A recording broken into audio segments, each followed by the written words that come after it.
ये वीडियो एक बहुत ही इंपॉर्टेंट चीज के बारे में है। ये वो चीज है जो डिफाइन करती है कि कौन सा मुल्क तरक्की करेगा और कौन पीछे रह जाएगा। हर साल बहुत से लोग ये सवाल पूछते हैं कि क्या अमेरिका अब खत्म हो जाएगा। कुछ लोग ये सवाल परेशानी से और कुछ लोग बहुत एक्साइटमेंट से पूछते हैं, लेकिन ये सब लोग एक बहुत ही बेसिक चीज को इग्नोर कर रहे हैं। इस दुनिया में एक फैक्टर है, एक ऐसी चीज है जो ये डिसाइड करती है कि कौन सी कौम तरक्की करेगी और कौन हमेशा गरीब रहेगा, कौन सी सोसाइटी स्ट्रांग होंगी और कौन सी हमेशा अनस्टेबल रहेंगी। बहुत कम लोग इस कॉन्सेप्ट के बारे में जानते हैं जो हजारों साल से सिविलाइजेशंस की किस्मत का फैसला करता आया है। ये चीज कोई आइडियोलॉजी नहीं है, ना ही कोई इंटेलिजेंस है और ना ही टेक्नोलॉजी। कौमों की तकदीर बनाने में सबसे इंपॉर्टेंट और डिसाइडिंग फैक्टर है ज्योग्राफी। वो जमीन जो आपके पांव के नीचे है, वो दरिया, पहाड़, मैदान और समुद्र जो आपने चूज नहीं किए बल्कि आप वहाँ पैदा हुए हो। दुनिया में जो कुछ भी आज हो रहा है, अफ्रीका आज भी गरीब क्यों है, कुछ कंट्रीज हमेशा वॉर और कॉन्फ्लिक्ट्स में क्यों घिरे रहते हैं, ये सब चीजें आकर एक ही चीज से जुड़ती हैं और वो है ज्योग्राफी। अगर आप ज्योग्राफी को तरक्की की असल वजह समझ लें तो इंसानी तारीख की कहानी आपको बिल्कुल डिफरेंट दिखाई देने लगती है। आपको रैंडम वाकयात के बजाय पैटर्न्स नजर आने लगते हैं। आपको समझ आने लगता है कि क्यों कुछ खित्ते शुरू में ही तरक्की की दौड़ में आगे निकल गए जबकि दूसरे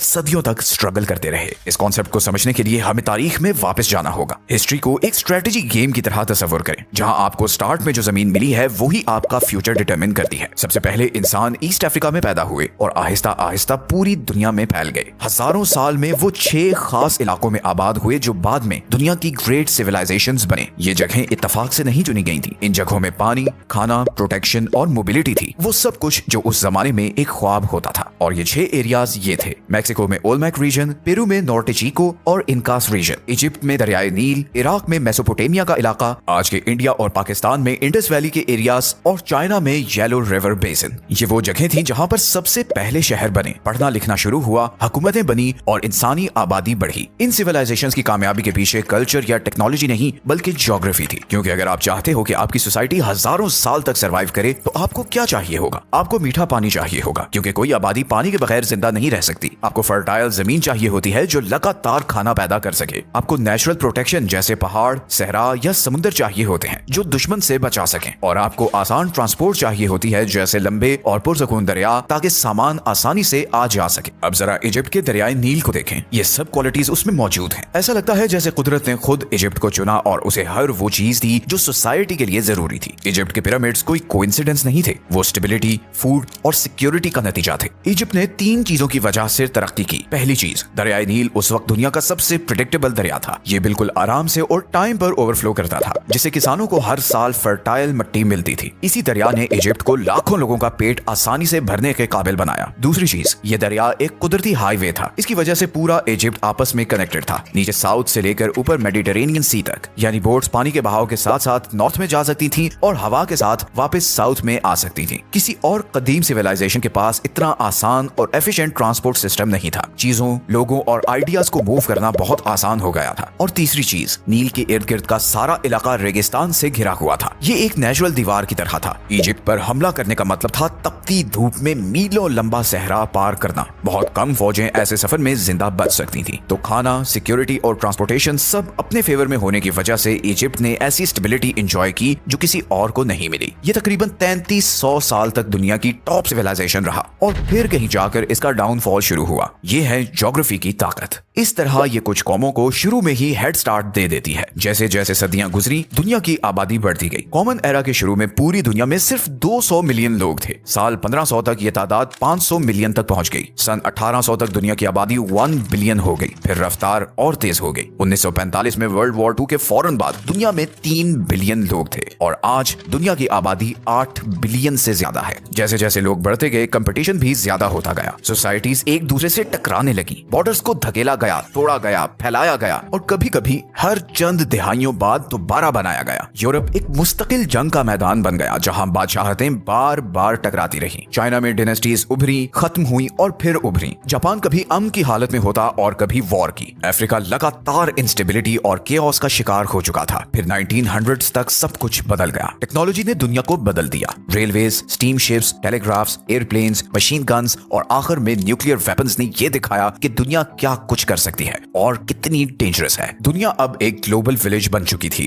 और ताकत का इन्हिसार अब खुले मैदानों में मार्च करने वाली फौजों पर कम और इंडस्ट्री, टेक्नोलॉजी और रिसोर्सेज पर ज्यादा होने लगा। 2 वर्ल्ड वॉर्स के बाद तकरीबन किसी बड़े मुल्क ने ताकत के जोर पर अपने बॉर्डर्स आगे नहीं बढ़ाए। न्यूक्लियर वेपन्स ने हमला करना बहुत रिस्की बना दिया था। एयरफोर्स की वजह से नेचुरल ब्लॉकर्स जैसे कि पहाड़, रेगिस्तान या समुद्र को क्रॉस करना बहुत आसान हो चुका था। वर्ल्ड मैप अब फिक्स होना शुरू हो गया। वो बॉर्डर्स जो 1945 के बाद बने वो ज्यादातर वैसे ही रहे और इस नए पुरसकून ग्लोबल सिस्टम में जिन कंट्रीज की ज्योग्राफी सबसे ज्यादा मजबूत थी वही तरक्की करने लगे। इस सारी तब्दीली से किसी मुल्क ने अमेरिका से ज्यादा फायदा नहीं उठाया। उसकी लोकेशन, उसके दरिया, उसके साहिल और नेचुरल डिफेंस ने उसे इतना बड़ा हेड स्टार्ट दिया कि मॉडर्न दुनिया में अभी तक किसी को ऐसा एडवांटेज नहीं मिला। असल में अमेरिका दुनिया की सबसे कीमती जमीन के टुकड़े पर बैठा है और ये कोई बायस्ड होने या पॉइंट स्कोरिंग की बात नहीं है। ये एक सिंपल हकीकत है। जब आइस एज खत्म हुई तो नॉर्थ अमेरिका में मौजूद बड़े बड़े ग्लेशियर्स पिघले और नेचुरल हार्बर्स बन गए। ये हार्बर्स ग्लोबल ट्रेड के लिए आइडियल थे। यूरोप को भी ऐसे काफी हार्बर्स मिले और यही वजह थी कि यूरोपियन कौमें सदियों तक दुनिया का ट्रेड कंट्रोल करती रही। लेकिन नॉर्थ अमेरिका को बहुत ज्यादा एडवांटेज मिला क्योंकि उसकी कोस्ट लाइन बहुत लंबी थी। अमेरिका की eastern coast deep water port से भरी हुई है। Boston, New York, Philadelphia, Baltimore, Charleston और भी बहुत सारे पोर्ट्स। इन पोर्ट्स की वजह से बड़े समुद्री जहाज जमीन के बिल्कुल करीब आ सकते हैं, सामान उतार सकते हैं और जल्दी वापस जा सकते हैं। अब यूरोप के पास भी अच्छे पोर्ट्स थे मगर अमेरिका की कोस्ट लाइन आइडियल थी और उसे डिफेंड करना और कंट्री के इंटरनल हिस्सों से कनेक्ट करना आसान था। लेकिन अमेरिका का असल खजाना उसकी कोस्ट लाइन नहीं बल्कि उसके बिल्कुल सेंटर में है और वो है Mississippi river basin. Mississippi river basin ही अमेरिका का सबसे बड़ा एडवांटेज है। यहाँ दुनिया की सबसे फर्टाइल मिट्टी है और यहाँ बाकी दुनिया के मुकाबले में सबसे ज्यादा नेविगेबल रिवर्स भी मौजूद हैं। इसका मतलब है कि कश्तियां अमेरिका में हजारों मील अंदर तक आ सकती हैं और अपने साथ अनाज, लकड़ी, कोयला और दूसरा सामान सस्ते में ला सकती हैं। अमेरिका के सेंटर में मौजूद ये रिवर सिस्टम परफेक्ट है। ये चौड़ा, गहरा, पुरसकून और कुदरती तौर पर ट्रांसपोर्ट के लिए डिजाइन किया गया है। ये दरिया उन बड़े हाईवेज की तरह हैं जो नेचर ने मुफ्त में बनाए हैं। मिसिसिपी दरिया गल्फ ऑफ मैक्सिको में जाकर गिरता है और वहां से फिर अटलांटिक ओशन में जाता है। तो अमेरिका के बिल्कुल सेंटर से चीजें आसानी से और सस्ते रेट पर समुद्र तक पहुंच सकती हैं और फिर वहां से बाकी दुनिया तक। यही वजह है कि अमेरिका खुद को बाकी दुनिया से बेहतर सस्टेन कर सकता है। यही वजह है कि अमेरिका एक एक्सपोर्ट जायंट बन गया और यही वजह है कि अमेरिका दूसरे मुल्कों के मुकाबले में बहुत तेजी से अमीर हुआ। और फिर यहाँ पर इंसानी तारीख की सबसे बड़ी रियल एस्टेट डील भी हुई, द लुइसियाना परचेज। 1803 में थॉमस जेफरसन ने पूरा मिसिसिपी बेसिन फ्रांस से खरीद लिया जिसकी कीमत आज के हिसाब से तकरीबन $340 मिलियन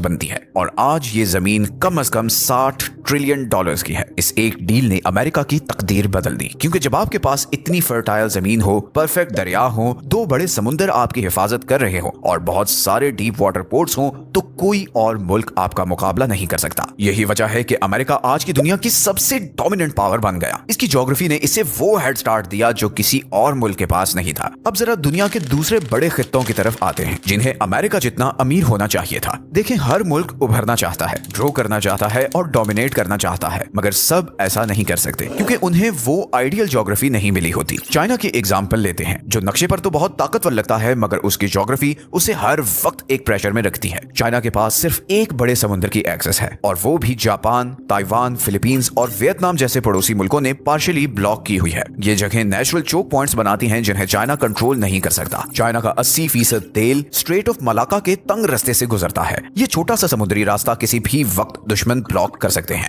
एक ब्लॉकेड चाइना की एनर्जी सप्लाई और पूरी इकोनॉमी को पैरालाइज कर सकता है। यही वजह है कि चाइना अरबों डॉलर्स खर्च कर रहा है ताकि इंडियन ओशन तक नए रास्ते बना सके। वो पाकिस्तान के जरिए हाईवेज और पाइपलाइंस बना रहा है, म्यांमार के जरिए ट्रांसपोर्ट रूट्स बना रहा है और सेंट्रल एशिया में रेल नेटवर्क्स बिछा रहा है। इसी तरह अगर रशिया की बात करें तो रशिया दुनिया का सबसे बड़ा मुल्क है मगर उसे सबसे ज्यादा ज्योग्राफिक चैलेंजेस का सामना है। सबसे पहले तो उसका वेस्टर्न बॉर्डर बहुत चौड़ा, फ्लैट और खुला है। वहां कोई कुदरती रुकावट नहीं है। यही वजह है कि नेपोलियन 1812 में और हिटलर की फौजें 1941 में सीधा मॉस्को तक मार्च करते हुए पहुंच गई थी। दूसरा, रशिया के पास वार्म वाटर पोर्ट्स ना होने के बराबर हैं। उसके ज्यादातर पोर्ट सर्दियों में जम जाते हैं। गर्म पानी वाले पोर्ट्स के बिना रशिया आसानी से ट्रेड नहीं कर सकता। यही वजह है कि रशिया क्राइमिया और सीरिया में इतनी शिद्दत से एक्टिव था। उसे गर्म समुद्रों तक एक्सेस की जरूरत थी। अगर हम ब्रिटेन की बात करें तो कई 100 साल तक उसने दुनिया पर राज किया। ज्योग्राफी ने उसे बहुत एडवांटेज दिया। एक आइलैंड होने की वजह से ये दुश्मनों से हमेशा महफूज रहा और फिर इसे समुद्रों तक 360 डिग्री एक्सेस थी जिसने उसे अपने वक्त की सबसे बड़ी नेवी बनाने का मौका दिया। उसी नेवी ने फिर ब्रिटेन का कंट्रोल कंट्रोल पूरी दुनिया तक फैलाया। लेकिन फिर जेट्स के आने के बाद सब कुछ बदल गया। वर्ल्ड वॉर 2 के दौरान जर्मन जेट्स सिर्फ 30 मिनट में लंदन पहुंच जाते थे। ये इंग्लिश चैनल जो कभी ब्रिटेन का सबसे बड़ा डिफेंस था, अब यूजलेस हो चुका था। जैसे जैसे टेक्नोलॉजी आगे बढ़ी, इंग्लैंड की ज्योग्राफिक ताकत कमजोर पड़ती गई। इसी दौरान अमेरिका अपने 2 बड़े समुद्रों और बहुत सारी फर्टाइल जमीन के साथ उभरा और उसने सुपर पावर का ताज ब्रिटेन से लेकर अपने सर पर सजा लिया। अब आखिर में आते हैं अफ्रीका की तरफ, जो मिनरल्स, फर्टाइल जमीन और नेचुरल रिसोर्सेज से माला माल है। रिसोर्सेज के हिसाब से तो अफ्रीका को दुनिया की सुपर पावर होना चाहिए था, लेकिन ये ज्योग्राफी ही अफ्रीका के लिए एक कर्स बन गई। अफ्रीका के ज्यादातर बड़े दरिया साहिल के करीब पहुंचकर तेजी से नीचे गिरते हैं। ये अचानक गिरना वाटरफॉल्स बनाता है जो कश्तियों को अफ्रीका के इंटरनल हिस्सों से समुद्र तक जाने से रोकता है। कॉन्गो रिवर इसकी सबसे बड़ी एग्जाम्पल है। ये बहुत लंबा है, मगर कोई कश्ती सेंट्रल अफ्रीका से समुद्र तक नहीं जा सकती, क्योंकि साहिल के करीब ऐसी ही वाटरफॉल्स हैं। अफ्रीका की कोस्ट लाइन भी बहुत स्मूथ है। एक स्मूथ कोस्ट लाइन मैप पर तो बहुत खूबसूरत लगती है, मगर ये पोर्ट्स बनाने के लिए बहुत बुरी होती है। यूरोप और नॉर्थ अमेरिका के साहिल कटे फटे हैं, जहां नेचुरल हार्बर्स हैं जो जहाजों को तूफान से बचाते हैं। अफ्रीका के पास ये लग्जरी नहीं है और नतीजतन यहाँ पोर्ट्स बनाना बहुत मुश्किल और इंतहाई महंगा है। आसान पोर्ट्स और नेविगेबल रिवर्स के बगैर अफ्रीका एक मजबूत सी इकोनॉमी बनाने में स्ट्रगल करता रहा। शिपिंग के बगैर ग्लोबल ट्रेड बहुत लिमिटेड हो गया और ग्लोबल ट्रेड के बगैर डेवलपमेंट ना होने के बराबर थी। तो जब आप दुनिया को ज्योग्राफी की नजर से देखते हैं तो सब कुछ क्लियर हो जाता है। सब कुछ 3 आसान सवालों पर आकर रुकता है। ये सवाल दुनिया के किसी भी मुल्क की किस्मत का फैसला करते हैं। पहला सवाल, क्या आप अपने लोगों को खाना खिला सकते हैं? दूसरा, क्या आप अपनी जमीन की हिफाजत कर सकते हैं? और तीसरा सवाल, क्या आप दुनिया के साथ ट्रेड कर सकते हैं? अगर तीनों का जवाब हाँ है तो वो कंट्री तरक्की करेगा। अगर एक जवाब भी ना है तो वो मुल्क हमेशा स्ट्रगल करेगा। अमेरिका आज वो वाहिद मुल्क है जो इन तीनों सवालों का जवाब बिना किसी हेजिटेशन के हाँ में दे सकता है। इसके पास दुनिया की सबसे प्रोडक्टिव जमीन है जो इसके लोगों का पेट भरती है। इसके पास 2 बड़े समुद्र हैं जो दुश्मन की फौजों के खिलाफ बड़ी शील्ड्स का काम करते हैं। ईस्ट में अटलांटिक ओशन अमेरिका को यूरोप से तकरीबन 7000 किलोमीटर